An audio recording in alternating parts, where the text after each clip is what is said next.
Welcome to the Circle of Life presentation. We're so happy to see everyone here. We will be doing some housekeeping in a moment. At the Circle of Life Coalition, we envision an informed community open to honest conversations about life and death, one in which we inspire each other to live life fully while acknowledging the inevitability of death and where choices for end-of-life care are effectively communicated, documented, respected, and honored. Thank you again, everyone, for being here. We're so pleased that you could attend this event. We find it's very timely for everyone in the community, in the healthcare community, and the community at large. Normally, we do have a sponsor. A hugely generous one who wishes to remain anonymous. But I'd like to take this time to let everyone know you can donate generously to our Circle of Life Coalition and present your platform, whether that is a product, a service to the community, or donate anonymously, or go to circleoflifecoalition.org and donate just because, to keep the lights on, so to speak. So in the meantime, I would like everybody to hit mute on your, up at the right-hand corner, down at the bottom. We will be trolling to mute so that we can hear our speakers also during the presentation.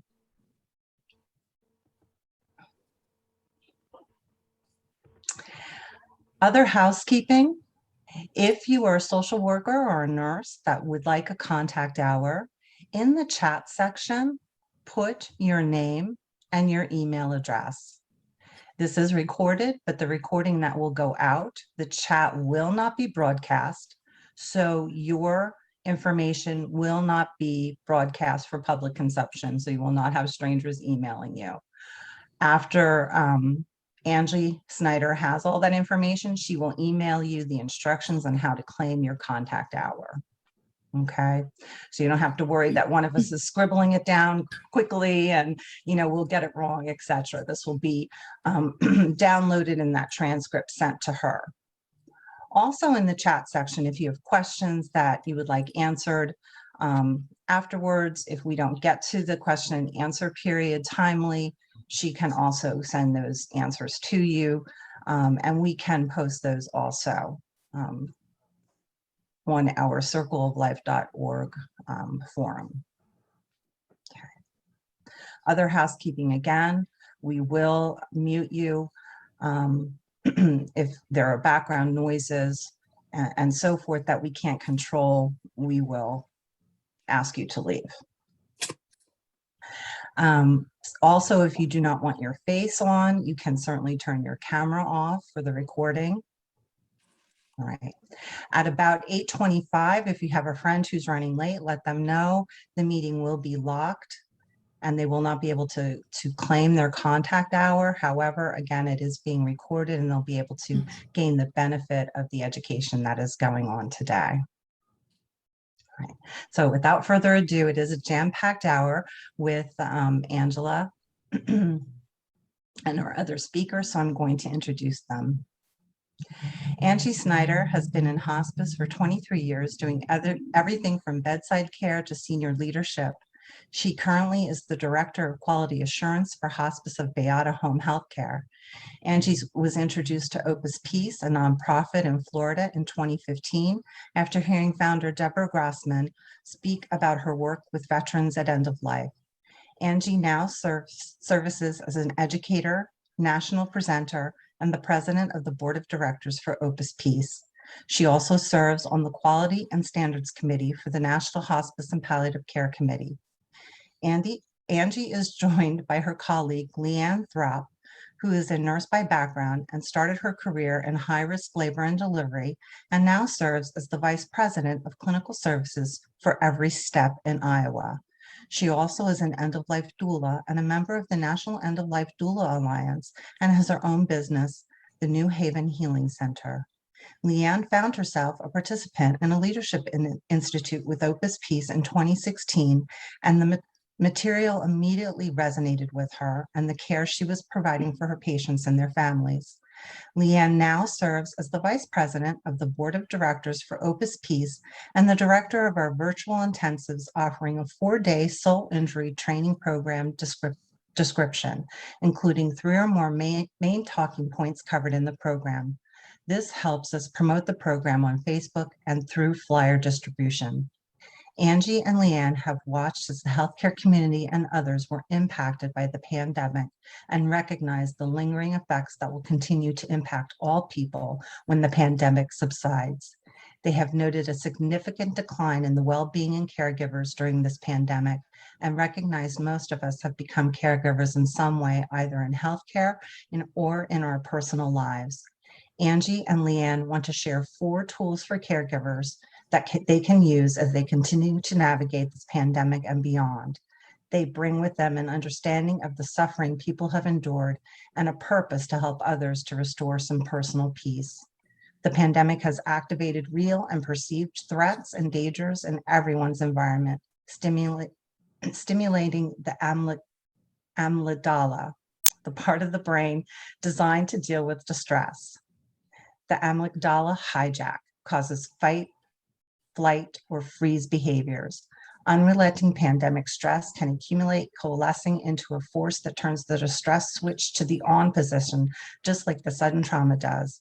This session provides evidence-based, self-compassioning tools that can change personal and professional practice. Thank you, Angie and Leann. I so look forward to your presentation. Thanks, Deb. I'm going to share my screen.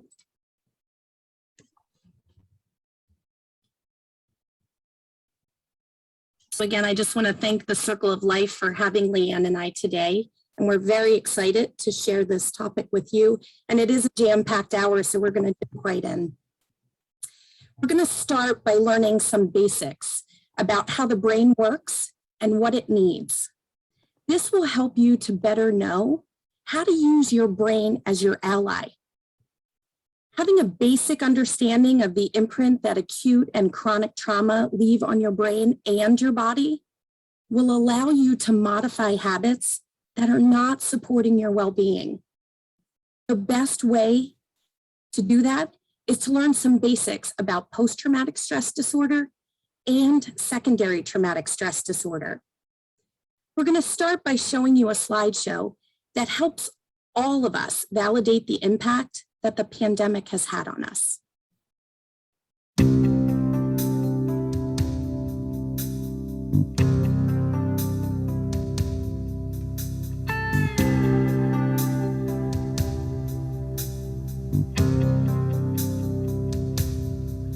Sometimes I'm in pain and I try to explain how I feel.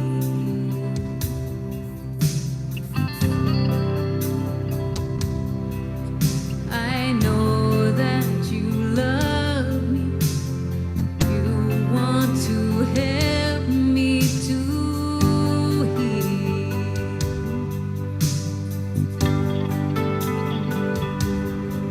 When my heart is aching, might look like I'm breaking in two.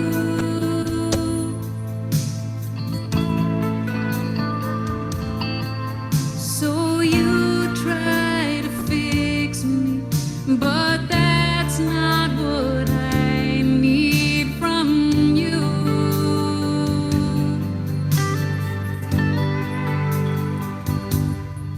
I need a witness, just need you to listen while I open up my heart. I need to tell you what I'm feeling. It's my soul that I'm revealing, so I don't need a lecture or a plan. I need a witness.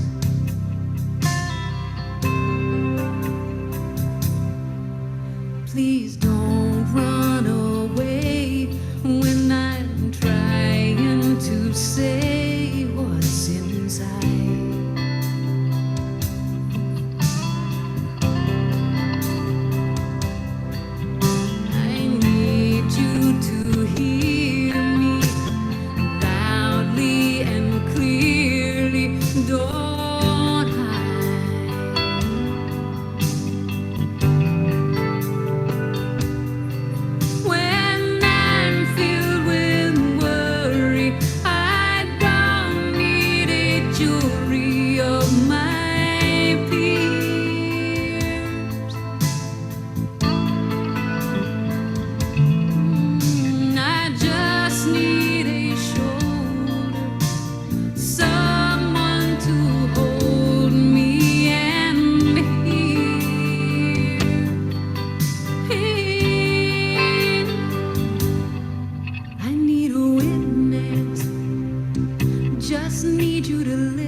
I need a witness.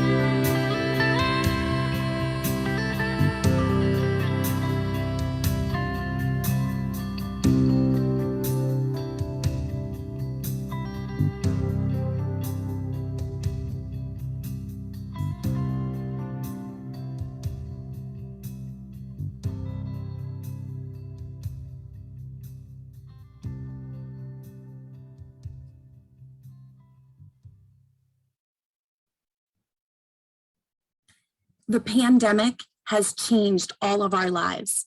And just like our parents and our grandparents talked about the Great Depression, the World Wars, and the Civil Rights Movement, we will talk about the pandemic and the long-lasting hardships it has caused. For many, those hardships have been traumatic. This book, The Body Keeps the Score, forms the basis for what we're going to talk about today. It's research-based, comprehensive, and it includes holistic interventions. The book was written by Bessel van der Kolk, who's a physician psychiatrist who dedicated his career to caring for those who were traumatized. He has the Center for Trauma in Boston, and for many, he's one of the leading experts on PTSD and on rewiring the brain. But this concept of the body keeps the score is not new. Think about lie detector tests. The whole basis for the lie detector is that you can say one thing, but if it's not true, the lie will register in your body. Or think about verbal and nonverbal communication.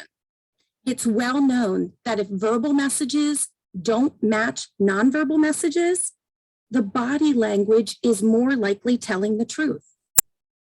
Prior to the 1990s, the brain was not researched like other organs. Now, evidence-based practice is possible in ways unlike before. The good news is, current brain research is changing how we treat stress. Imaging technology now gives us the means to track how acute and chronic stress change the brain. We also know that EEG waves in the non-traumatized brain are fast in that frontal lobe, and that keeps the person engaged in relationships and in the environment. And those EEG waves in the non-traumatized brain are slow in that lower part of the brain. And that's where the amygdala is, which should be resting unless it's in the face of danger. The traumatized brain, those EEG waves are reversed. And so what we see is that frontal brain wave is slow. So it's difficult for the person to relate to other people, to be engaged in the environment, and to be in the present moment. And that lower part of the brain on a traumatized EEG shows fast waves. And so what we know is that those lower brain centers are attuned to the state of arousal. Gene markers have also shown us that some genes are turned off by trauma and some are turned on. And we know that nerve pathways are changed, causing some of those parts of the brain to go completely offline and become non-functional. And we know how to coax that stressed out brain back into new patterns. This is known as neuroplasticity. In other words, the brain can be changed so that that fear-based fight, flight, freeze brain doesn't have to stay in the on mode, secreting all that adrenaline and cortisol all over your body. These research findings are becoming very popular. You can hardly turn on the TV, PBS, Dr. Phil, Dr. Oz, and not see something about the brain and how you can change the brain. Now, you may think that you have one brain. You actually have three. The first is that primitive survival brain. It's in that lower part.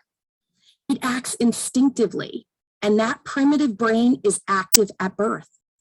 Think about a baby's brain, which regulates what it needs to survive, regulating eating, breathing, peeing, pooping. And we have that midsection of the brain, the next part to develop, That's the emotional brain, or known as the limbic system, where emotions are registered. It also surveys our environment for danger. It maps out the world as good, bad, or neutral, and it will always have a bias towards the negative. Just like that primitive brain, this part of the brain is also geared towards survival. And this is the part of the brain where trauma is imprinted. And the last layer is that rational or frontal cortex. And that is the last layer to develop. This frontal cortex allows us to bond to and relate to others. It's also the logical part of the brain. And it's the place where we reflect and analyze and do problem solving. The maturation of our brain continues through all 3 stages until it's fully developed, which happens in our mid-20s. So does anybody out there have teenagers at home like I do? Do they sometimes make really bad decisions? Yeah, I know mine do. And the reason for that is because that frontal cortex is not yet matured. The brain is still for them in that survival, live in the moment mode. It can be very irritating for a parent. So let's talk about how these 3 parts of the brain impact your life. Bessel van der Kolk says that fear is the basis for our survival. Look at this picture. If a cheetah is chasing you, it's important to recognize that this is danger. And if you don't escape, you'll be eaten alive. Adrenaline is what helps you escape. And there's also this resting at ease relaxation nervous system that is mediated by a chemical called acetylcholine. That chemical is what helps us say, hey, there's no cheetah chasing me, just relax, chill out. We know that nerves have gaps where one nerve stops and the next one begins. Chemicals are what carry the messages from one nerve to the next. When both acetylcholine and adrenaline are present in that gap, which one do you think takes precedence? Right, it's adrenaline. You can have this huge amount of acetylcholine and just one little tiny bit of adrenaline, and in an instant, adrenaline takes over and you have that adrenaline rush. Now, why is this? It's because the basis for survival is stay away from danger. Think about the impact these chemicals have on you. When adrenaline and cortisol are present, how easy do you think it is to sleep? Not that easy. And nightmares. Nightmares are common. You've had nightmares and I've had nightmares. But the nightmares that combat veterans and others with PTSD have are unlike any nightmare I've ever had. And then fear of nightmares. It makes sleep the enemy. So these people don't want to go to sleep. Bessel van der Kolk says that when faced with good and bad stimuli, the brain will automatically choose bad because survival takes precedence. Now, we might get flustered in these situations. Why do we get flustered? It's because that frontal cortex goes completely offline and disengages. And that's the reason why after trauma, a person might say, I lost my senses. I don't know what I was thinking. Why did I do this? Why didn't I do this instead? Again, under stress, the frontal cortex with its rational thinking goes offline. Now, you may not be chased by an actual cheetah very often, but there might be cheetahs in your life, maybe an angry parent, a boss, a spouse, a car wreck, a chronic illness, or unrelenting stress in the workplace. Your body will respond the same, whether it's an actual cheetah or an angry parent or an illness or stress. When you feel threatened, adrenaline will kick in and alert you to possible danger. And it does that from a very specific part of the brain. In our midbrain, there's a part of the brain whose job it is to keep us safe, to keep us from danger. It registers threats and it makes sure that those threats get imprinted and that even anticipated threats are imprinted so that they won't harm you. And that part of the brain, you can see it up here on your screen, is called the amygdala. And it activates automatically without your control. It causes your fight, flight, freeze whenever there's perceived danger or threats. People get triggered. And in their literature, this is called the amygdala hijack. It's as if that amygdala has hijacked your brain and it says, stop what you're doing and do what I tell you to do. And when this happens, that rational frontal cortex goes completely off. And it loses its ability to turn the amygdala off.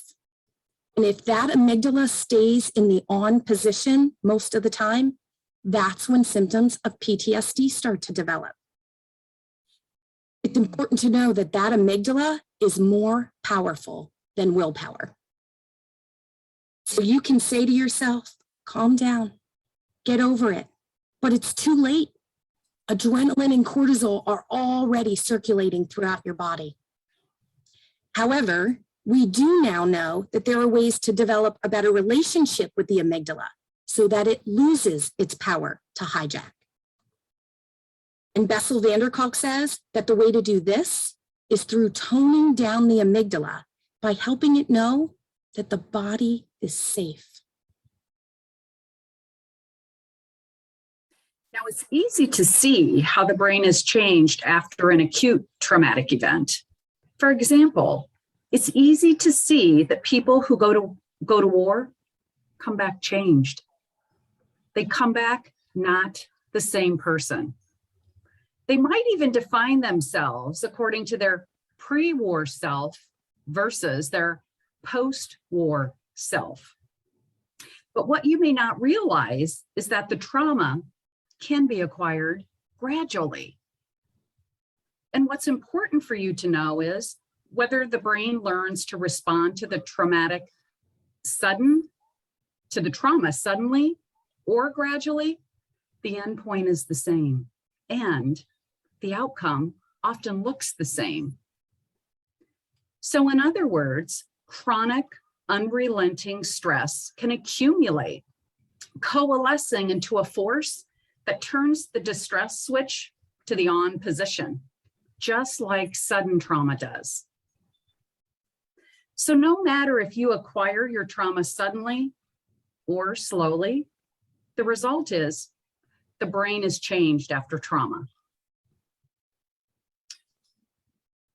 You stop being curious about the world and instead you become scared of it. You become wary of further demands on your life. You lose your self-confidence. Your imagination is blunted and you cannot imagine a new future for yourself. And this can lead to a sense of hopelessness. If you are feeling burned out or you are suffering from compassion fatigue, you may be able to relate to some of these outcomes. And if you can, you may be experiencing what the literature calls secondary traumatic stress disorder. So let's talk about caregiver distress now. Let's relate this to the stress of a job, which can, by the way, insidiously deactivate the me brain Angie talked about. And that can rob us of self-compassion until we have secondary traumatic stress disorder. So let's look at burnout.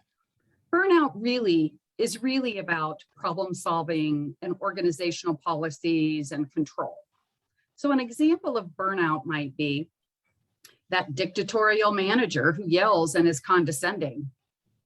Burnout might be caused by being inundated with so dang much paperwork that you can't get patient care done. Compassion fatigue then started emerging in the literature in the 1990s. and started being distinguished from burnout, identified as a separate entity, independent from job expectations and organizational structures. Compassion fatigue is described as this weariness that can arise from extending care to suffering people. Secondary traumatic stress disorder then, back in the 2000s, started emerging because the signs and symptoms of compassion fatigue looked very much like post-traumatic stress disorder. And researchers were finding that workers in high-stress patient environments met this criteria. And secondary traumatic stress disorder are commonly used interchangeably because they relate to each other, with secondary traumatic stress disorder emerging as the newer term. So I have a question for you. Do you witness hardship, loss, and death on a regular basis? Do you experience ongoing, unrelenting demands on your time that leaves you drained and unfulfilled? What about the pandemic? Talk about loss and hardship and unrelenting demands. These stressors can be sources of distress, right? And your body reacts to these stressors, whether you want it to or not. The key is developing an awareness about how your body is reacting to that stress. So let's look at the distress of being a caregiver. How many here want to be the perfect caregiver? I know I do. Do you know what that looks like? It looks like this. The perfect caregiver has to be everywhere at once, on skates. We have to be a hand holder. We have to document quickly, get it done. We have to be fiscally responsible.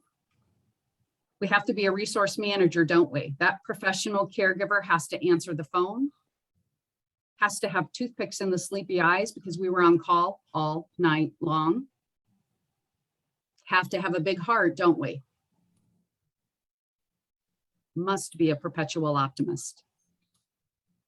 Government regulation assure, yes, it's on the list. Med dispenser, yes, that's on the list as well. Insurance compliance assure, yes, on the list. Keep environment on an even keel. Don't rock the boat, caregiver. Answer to your boss, yes. Answer to your boss again, yes. Document. Wow. In one research study, 78% of hospice nurses reported signs and symptoms of post-traumatic stress disorder or secondary traumatic stress disorder. And you can see on the screen some of the most common symptoms. And this is no small matter here. Helping, fixing, and serving represents 3 different ways of seeing life. Rachel Naomi Raymond says that it's a matter of perspective. She says that when you help, you see life as weak. When you fix, you see life as broken. And when you serve, you see life as whole. Rachel says fixing and helping may be the work of the ego, and service the work of the soul. Which one of these perspectives is your perspective?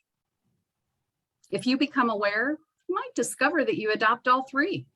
In other words, in certain situations or with certain people, you tend to help. In others, you tend to fix. And still others, you move to serving. And as Rachel says and defines service, this is important. When we can serve rather than help or fix, we are dwelling from our soul rather than our ego. This book of poetry was written by women who served in the Vietnam War and suffered post-traumatic stress in the aftermath of that war. They used poetry and arts to recover. I want to read you one poem. Hello, David. My name is Dusty. I am your night nurse. I will stay with you. I will check your vitals every 15 minutes, and I will document inevitably. I will hang more blood and give you something for your pain. I will stay with you, David, and I will touch your face. Yes, of course, I will write your mother and tell her you are brave. I will write your mother and tell her how much you loved her. I will write your mother and tell her to give your bratty kid sister a kiss and a hug. I will stay with you, and I will hold your hand.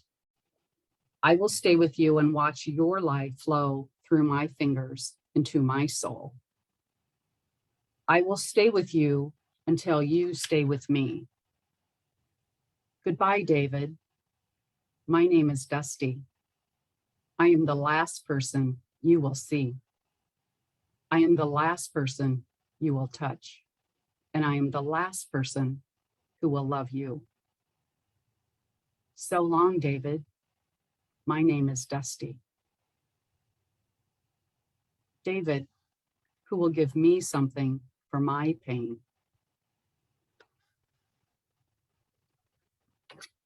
Wow, right? So we chose this poem for the last few lines. I am the last person you will see. I am the last person you will touch. Many of you may work in geriatrics or other healthcare settings where you are the last person that a patient will see and the last person a patient will touch. It's an awesome responsibility to hold in these hands of yours. And that last line, who will give me something for my pain?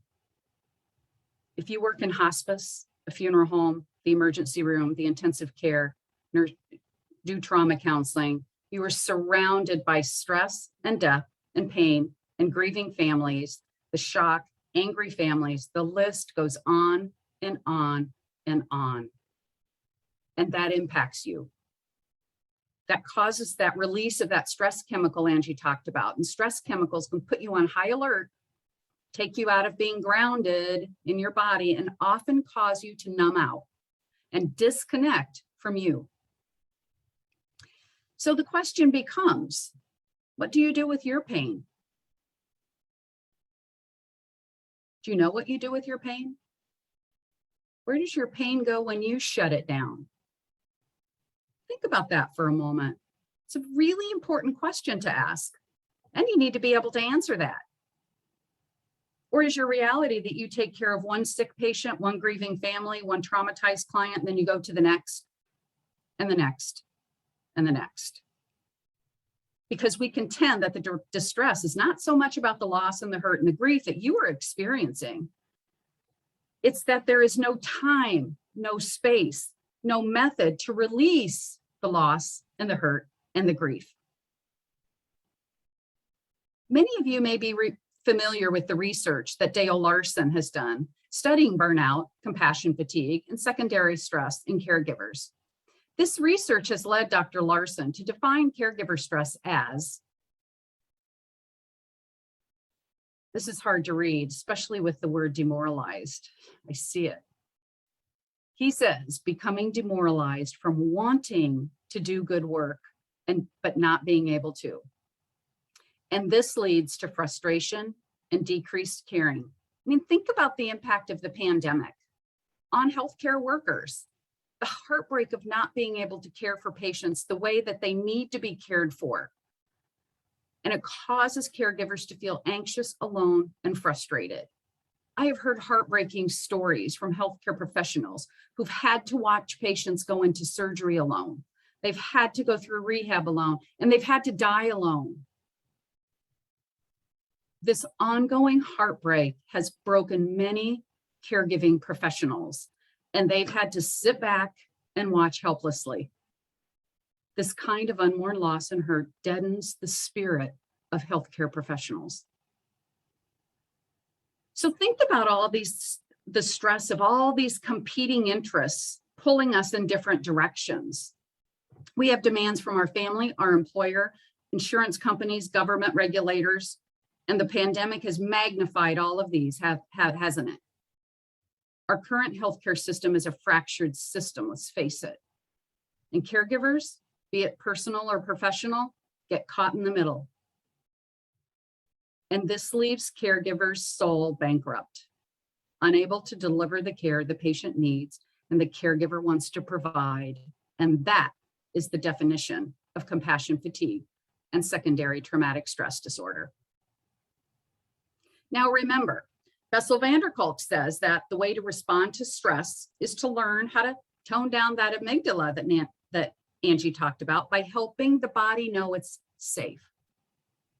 That starts with acknowledging and validating the losses that are causing our distress. So let's look at the losses that you've sustained during the pandemic. Look at this list.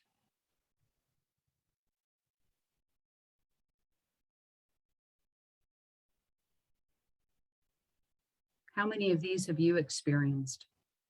Loss of easy breathing without a mask. Loss of choice over COVID, test or no test. Vaccine or no vaccine. Loss of how things used to be. Now, any of these by themselves may not be that distressful, but small losses accumulate. Small losses can coalesce into an amygdala hijack where you find yourself derailed and de-spirited.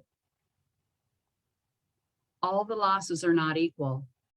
The impact of the loss is magnified when you are helpless to change or control what is happening to you. Now, most of the pandemic losses were beyond our control. And when we can't control something or someone, we feel vulnerable. Our defenses go up. We use our favorite numbing behaviors. We try to not feel that helplessness. Let's numb it out. The good news is, surprisingly, just being able to recognize helplessness, to name it, to talk about it, and most importantly, let yourself feel it, can be very, very empowering. It can help you sort out what you have control over and what you do not have control over. So let's look at all these numbing agents that we all use to keep us disconnected from that part of ourself carrying our pain. When I first looked at this list, denial looked like it was 10 stories high, and honestly, it still does, gotta tell you. As a hospice nurse, I can tell you that regrets often surface as people die. We see that, don't we? They look back over their life with a broader perspective, see things they could have done differently. And on their deathbeds, what do these issues usually surround? You got it. Misuse of their numbing agents. It's just a small list right here. There are many more. What's important is that you know what numbing agents you use so that you can bring awareness to the ways you are keeping yourself unconscious. What you'll find is that we all have tactics to camouflage and cover up our pain. Is camouflage important in untrustworthy environments? You better believe it. But what's the problem? We end up wearing our camouflage at home, with ourselves, with others who are trustworthy. Where does that lead? It leads to a passionless life. We end up selling our soul, so to speak. So I ask, what's your numbing agent? It's important for you to know, and I encourage you to write it down. It or many of them. Let's talk about how to feel our helplessness rather than numb it with anger or guilt or griping. Let me share with you how a trauma therapist helps people to do that. This is a newspaper article that was in the Tampa Bay Times that chronicled how a counselor helps a veteran with PTSD. The reporter interviewed both the counselor and the traumatized veteran named Lee. And here's what the article said. In his mind, Lee Prestonary kept circling the crash site. His friends were in the wreckage below, and he couldn't help. The memory brought him to tears. Seated across from him is a trauma expert who's watching his body language.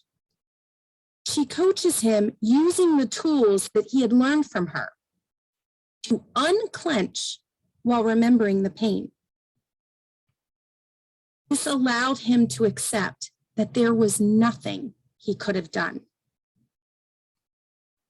So you can see how learning to unclench can be the antidote for helplessness. Bessel van der Kolk says that post-traumatic stress disorder is mainly caused by helplessness. Let's learn how to unclench. The purpose of unclenching is to create an interior space whereby emotional pain and peace can sit side by side together without fear. You will want to practice unclenching whenever you feel uptight, upset, or helpless. To do this means that you have to become better acquainted with that part of yourself that is holding your stress, your pain, your hurt, and your helplessness.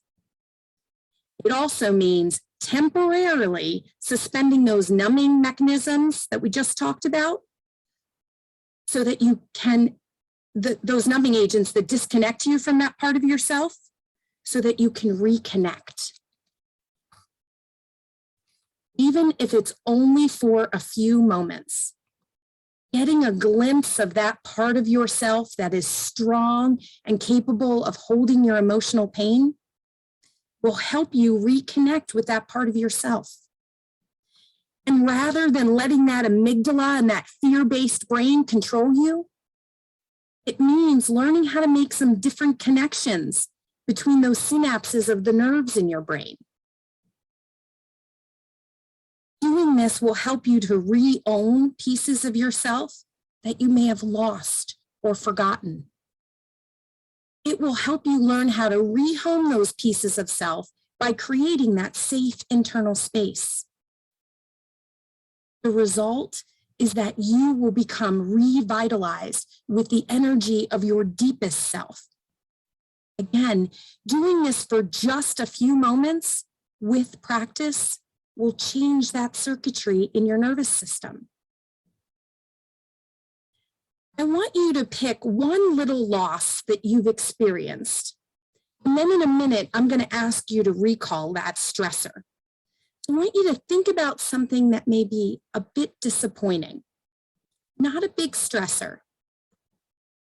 Maybe it's just the disappointment of being taken away from your busy schedule to do this webinar this morning. Or maybe your boss called you last night and said he needs you to submit a report by end of day today, which is going to interrupt your whole schedule. Now, these might be small stressors, but the loss of expectation and the loss of time are still losses that need to be mourned. And if you don't mourn those losses, you will get stuck wishing that things were the way you want them to be and not be able to adjust to the present moment and be in the now. So I want you to decide on a little loss that you've experienced. Maybe it's with the pandemic, maybe not. And we're going to use it for this next exercise. So if you can, I'm going to ask you to lower your eyes or close them completely so you can turn away from the outside world and focus just a little bit more on your interior world. Take a few deep breaths, breathing in and breathing out. Let yourself relax just a little bit more than you are right now. Unfurl your brow, unclench your jaw. Imagine that your neck and your shoulders are sort of melting. Notice your heart beating quietly. Now scan your body down to your feet. Notice how there might be a space in your feet that feels open and free, yet feels grounded and secure. Let yourself take a few deep breaths, breathing in and breathing out, letting that breath go almost like a sigh of relief. Do that a few times at your own pace.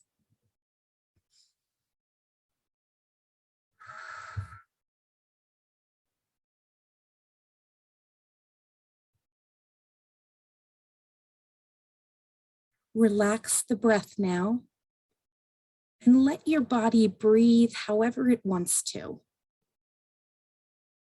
Place one or both hands firmly over your heart. Tenderly anchor your heart with your support and your strength. Pay attention to how your heart may be closed or numbed with fear of emotional pain. And just for a few moments, let yourself think about something that may be a bit stressful.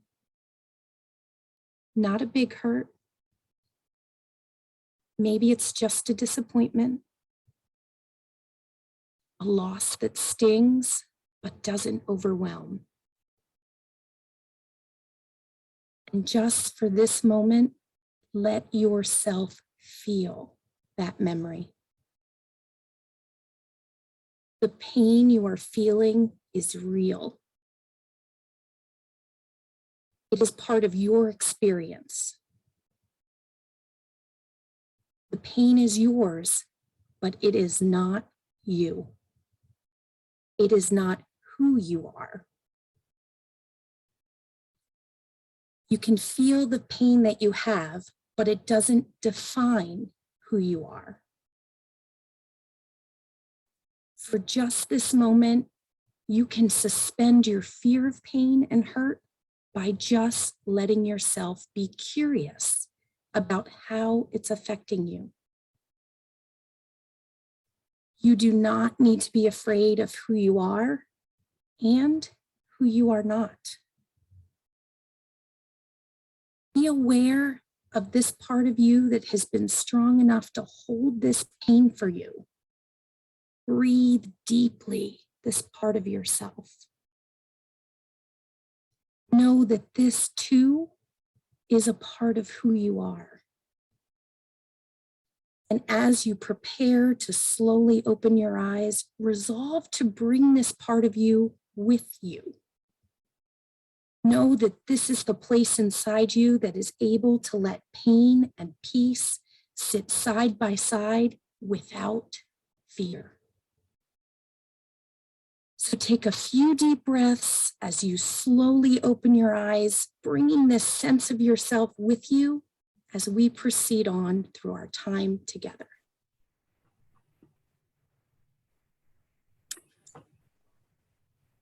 So what would happen if instead of trying to not feel your pain or to not be human, that you learn how to forgive? Because at some point, changing your relationship to the pandemic losses that you've sustained involves forgiveness. However, it's important to not give prematurely because it ends up becoming a false forgiveness, doesn't it? And that doesn't really work. So for now, it's enough to simply start considering forgiveness, not only forgiving others, but also to learn how to forgive yourself. Let's watch this video that will provide you with some clues for how you might want to get started.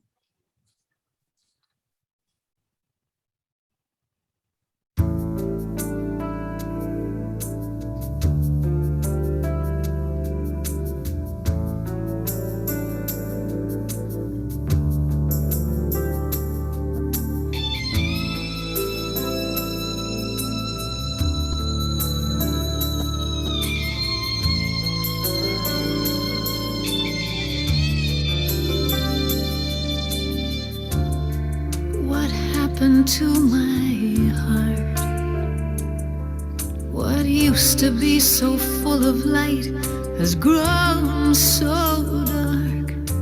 Shadows of resentments and all the hurts I've ever felt. I'm on my knees, I need some help.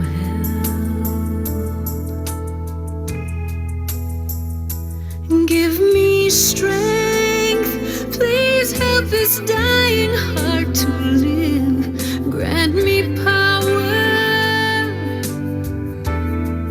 the power to forgive.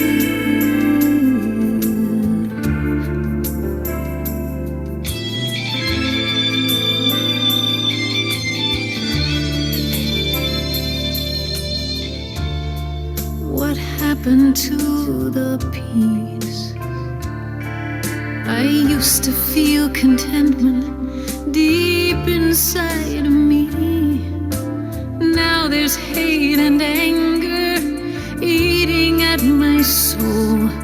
I've got to find a way to let it go.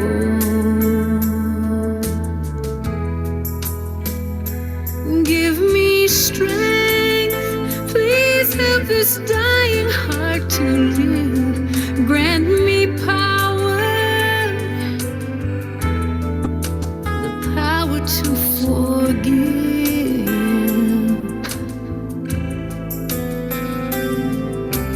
I will not forget, but with forgiveness I just might find a way to let love in and heal my life.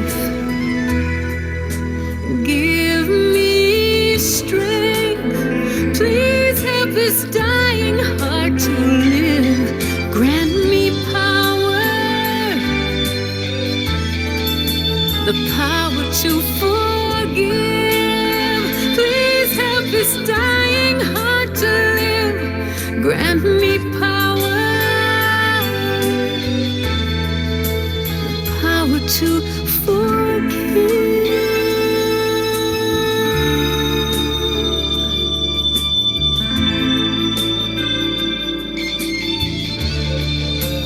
Help me forgive.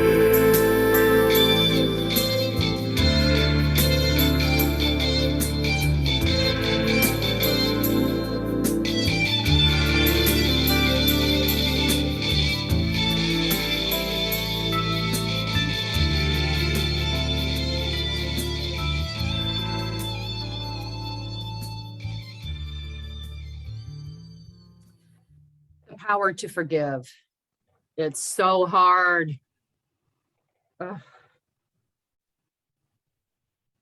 Do you have the courage to forgive all the losses the pandemic has forced upon you? It starts with a decision that doesn't have to be made today, but a decision that needs to be made sometime in the near future. If you want to bring peace to what has happened, do you have the courage to forgive the betrayals you may have felt from people, from organizations, from the government, from your employer? And just consider this. What happens if you choose to not forgive? Write down one or two people or events that you need to consider forgiving.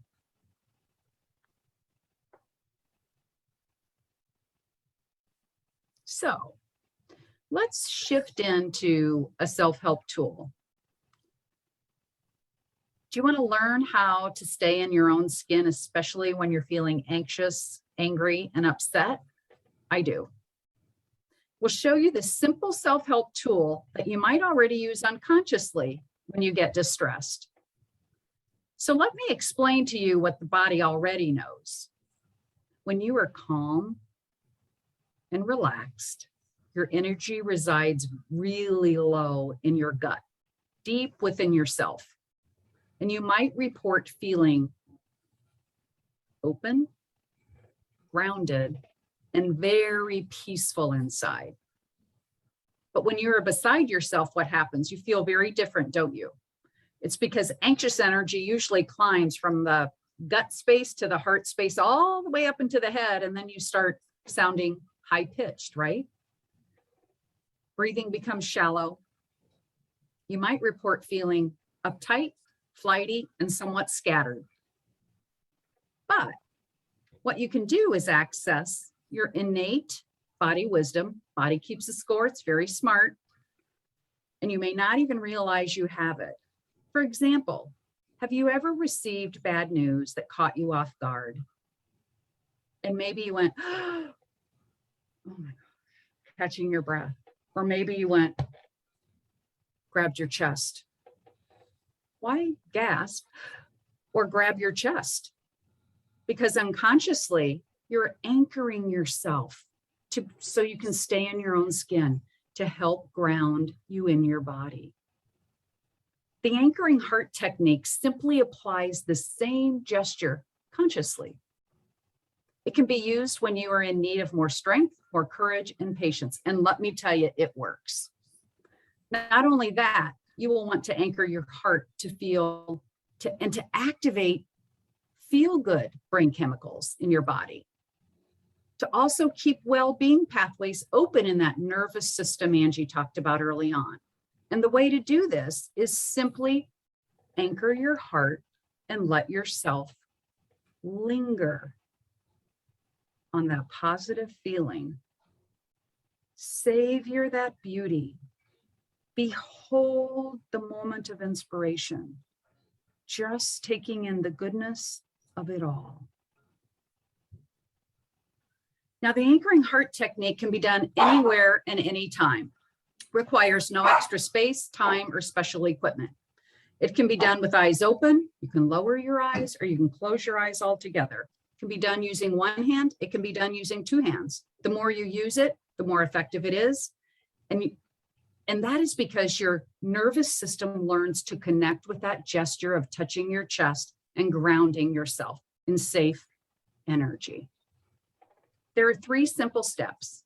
First, do this with me. Place one or both hands firmly or tenderly on your heart and take a deep breath.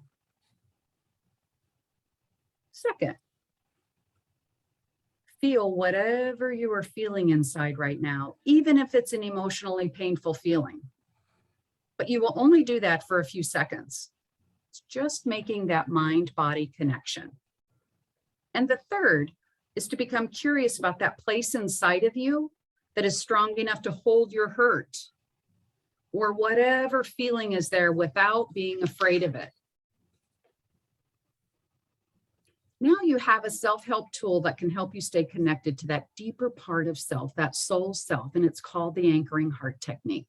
It's not a magic bullet, no it isn't, that immediately turns that amygdala off when there is no threat, but it will start changing your overly sensitive amygdala, just like with all habits. It does take practice. Use the anchoring heart technique to keep yourself grounded. And you may be surprised how that brain of yours starts responding the minute you put the hand on the chest. You can teach others the self-help tool as well. Even in the midst of a distressing crisis or situation, you can still gently anchor them to their heart. I do it every day in the hospice house. I sit in a chair, I pull up to the bed, and I put my hand on the heart. It's easy.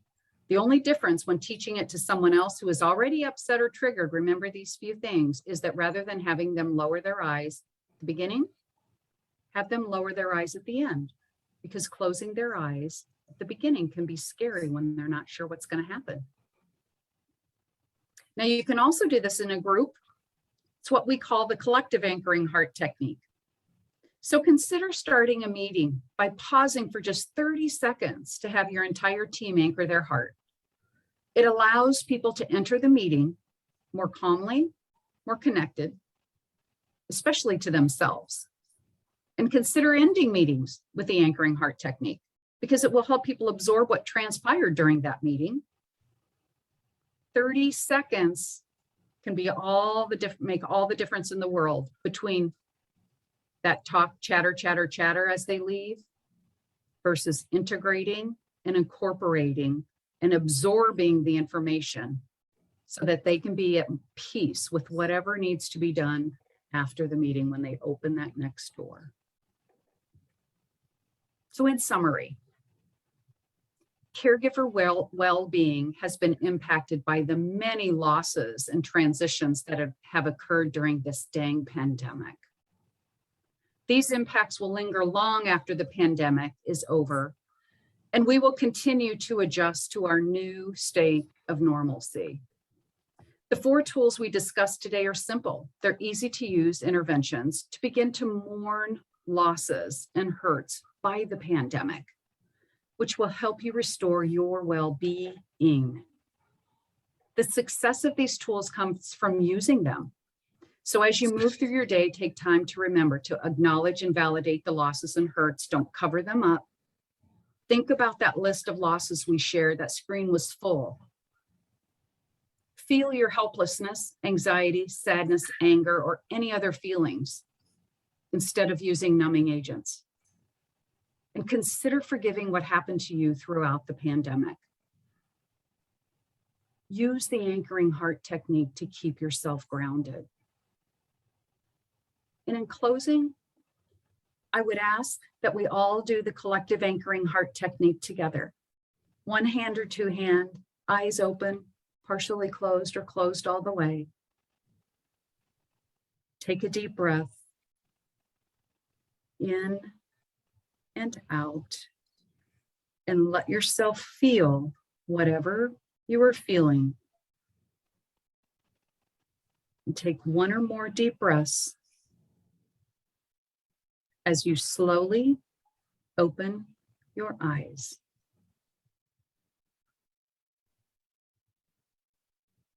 Thank you for your time today.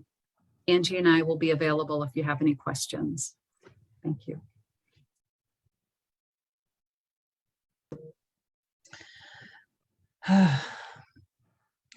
Thank you so much.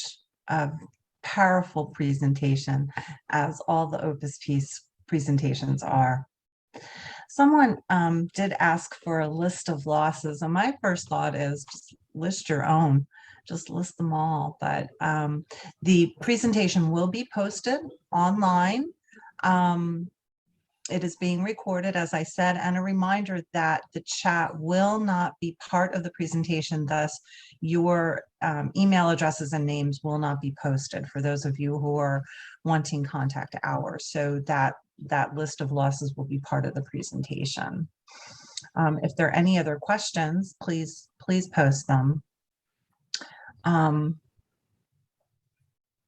I don't know if you've had questions from other presentations that you want to acknowledge at this time, but there really weren't. Just that it was powerful, that they really enjoyed the videos. The music was wonderful. The pictures, definitely wonderful. I have to agree with that. Any other comments to share, folks?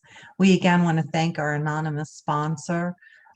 Very generous of them to contribute without asking for any acknowledgement of their fine work.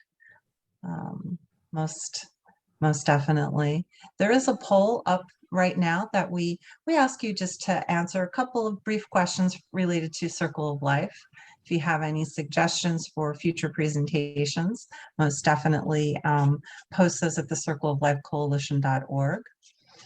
We are going to do a little bit of shameless advertising as well. We do have 7 lanes left for October fundraising bowling.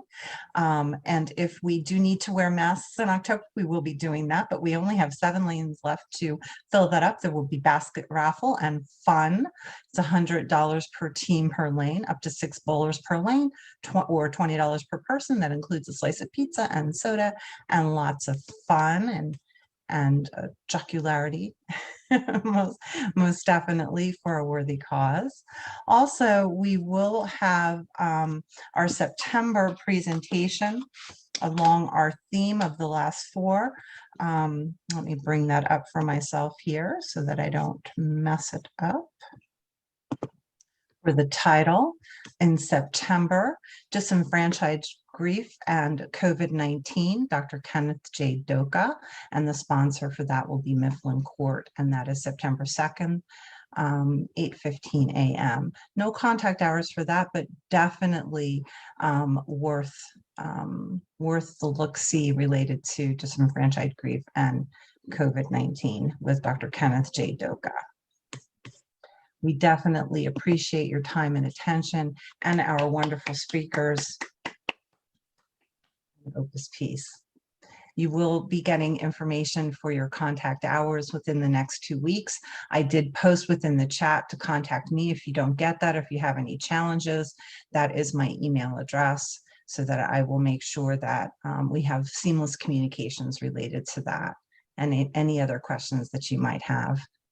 Definitely enjoy the rest of your day. Thank you for coming.